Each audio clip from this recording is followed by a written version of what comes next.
সবাই মিলে একত্রে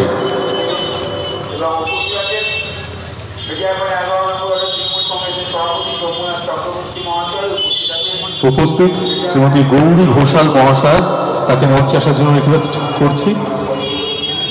অসম্ভব সুন্দর একটা মুহূর্ত, অসম্ভব সুন্দর মুহূর্ত। আমার পূর্ববর্তী বক্তা যেহেতু বক্তব্য রেখে গেলেন টাউনের গুরুত্বপূর্ণ সদস্য সপ্তর্ষি দত্ত মহাশয়, আমি সকল হরে কৃষ্ণ এবং যাকে সবার আগে ধন্যবাদ দিতে হয়। আমাদের এই পাড়ায় অনেক কাজ হচ্ছে, তার মধ্যে মানে সব কিছু আপনারা আগে দেখেন কোনোদিন যে বেদিয়াপাড়ায় গাঙ্গুরাম হবে এটা আপনারা চিন্তা করতে পারেননি। আমাদের এই অঞ্চলে গাঙ্গুরাম হবে, মঞ্জিন্স হবে, এই চিন্তাই ভাবনা ছিল না বেদিয়াপাড়ায়। বোধন যে নতুন একটা দিগন্ত খুলে দিচ্ছে খাওয়ার।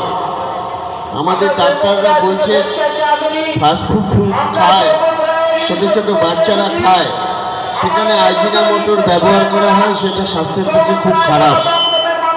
আমাকে যখন বলল যে দাদা আমি এমন একটা খাবারের দোকান করতে চাই, সেই দোকানে একদম স্বাস্থ্যসম্মত খাবার হবে। এখানে ডাক্তারবাবু আছেন, আমরা চাই সবাই স্বাস্থ্যসম্মত খাবার খাক এবং স্বাস্থ্যসম্মত খাবার খেলে তার পরিবারটা সুস্থ থাকবে। আমি ওকে ধন্যবাদ জানাবো, রমেনকে অনেক ধন্যবাদ। রমেন আচার্য ও বিভিন্ন কাজ করছে, এত মানুষকে নিয়ে বোধনের সদস্য দিনকে দিন বাড়ছে, ওর কার্যকলাপও নতুন নতুন চিন্তাভাবনা ও মানুষের মধ্যে নিয়ে আসছে। শুধু ও যে বিভিন্ন জায়গায় পুজো করে, ক্যাটারিং করে, মানুষের কাজ করে, তার সাথে সাথে এই আমাদের বিশেষভাবে এত যে বেকার সমস্যার সমাধানের দিকে কাজ করছে। সবচেয়ে বড় কথা, প্রচুর মানুষকে ও কর্মসংস্থান দিচ্ছে। তারা ওর সাথে থেকে নিজেদের জীবন চালাচ্ছে এবং জীবিকা চালাচ্ছে।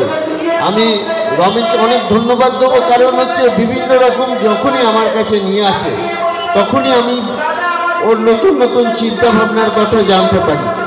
ও যখন বলল আমি 15 দিন অন্তর আমাদের যারা খাবে তাদের আমরা শুধু জিনিসপত্র খাওয়াবো না, তাদের আমরা চার্ট করে দেবো যে এই খাবারটায় আপনি এই খেতে পারেন, বা আমি একটা নিউট্রিশন নিয়ে সেই কাস্টমারদের সেই সার্ভিস দেবো। এটা কিন্তু আমি আর কোনো দোকানে বা কোনো রেস্টুরেন্টে বা কোনো ক্যাফেতে আমি আগে কখনো চিন্তাই করিনি বা দেখিনি। এটা রমেন নতুন মাথা থেকে নিয়ে এসছে, তার জন্য ওর এই ক্যাফে অত্যন্ত ভালো চলবে এবং ভালো থাকুক। এবং যারা ও এই কাজে ও যাদের নিযুক্ত করছে, এবং আমার সহায়তা তো আছেই, আমাদের প্রচুর অনুষ্ঠানে খাবার হয়, তাতেও রমেন অনেক খাবার দিতে পারবে এবং আগামী দিন আমাদের সাথে থাকবে, পাশে থাকবে। পাড়ায় নতুন নতুন কাজ হোক, নতুন নতুন চিন্তাভাবনার উন্মেষ ঘটুক, এটাই আমি চাই। সে জায়গায় রমেনের সাথে সবসময় ছিলাম, আছি, থাকবো। যে কোনো প্রয়োজনে ও আমার কাছে আসে, আমি আমার যথাসাধ্য চেষ্টা করি। এই যে ক্যাফে, ক্যালোরি ক্যাফে নাম দিয়েছে, মানুষের আসল উচিত হচ্ছে ক্যালোরি মেপে খাওয়া। আমি কতখানি ক্যালোরি খেলে আগামী দিন আমি সুস্থ থাকতে পারবো, সেইটাই নির্ধারণ করবে এই ক্যালোরি ক্যাফে। আপনারা সবাই আসবেন এই ক্যাফেতে, আপনাদের অর্ডার দেবেন, নিজেরা খাবেন এবং দেখবেন আগামী দিন এই ক্যাফে একটা নতুন দিগন্ত খুলে দেবে। আমি ধন্যবাদ জানাই আমাকে এখানে আমন্ত্রণ করার জন্য বোধনকে এবং বোধনের সমস্ত যারা ইভেন্ট ম্যানেজমেন্ট করেন, বোধন ম্যানেজমেন্ট, তাদের সবাইকে ধন্যবাদ দেব। তারা সবাই, আর আমাদের পাড়ার লোকরা, শুধু আমার পাড়ার লোক না, আশেপাশের বিভিন্ন পাড়ার লোক সবাই রমেনের পাশে আছে।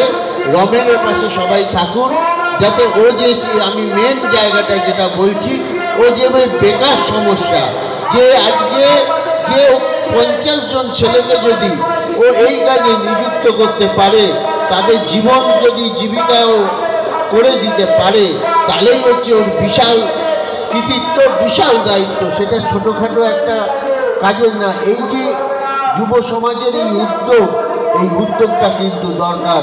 যা উদ্যোগ নেই, শুধু সমালোচনা আছে, তারা কিন্তু এগোতে পারে না। উদ্যোগ নিতে হবে। রমেন উদ্যোগ নিচ্ছে, আগামী দিনও নিশ্চয়ই সফল হবে। এটা আমার একান্তভাবে ওর প্রতি কর্তব্য, এবং ওকে আমি বলছি যে ও আগামী দিন নিশ্চয়ই ওর জীবনে আরও সফলতা, ও তো সফল জীবনে আরও সফলতা পাবে এবং অনেক মানুষের সফলতা এনে দেবে। আমি ধন্যবাদ বোধন ইভেন্ট ম্যানেজমেন্ট এবং আজকে যে ক্যাফে উদ্বোধন হলো, যারা এসছেন তাদের সবাইকে ধন্যবাদ জানাই। অসংখ্য ধন্যবাদ।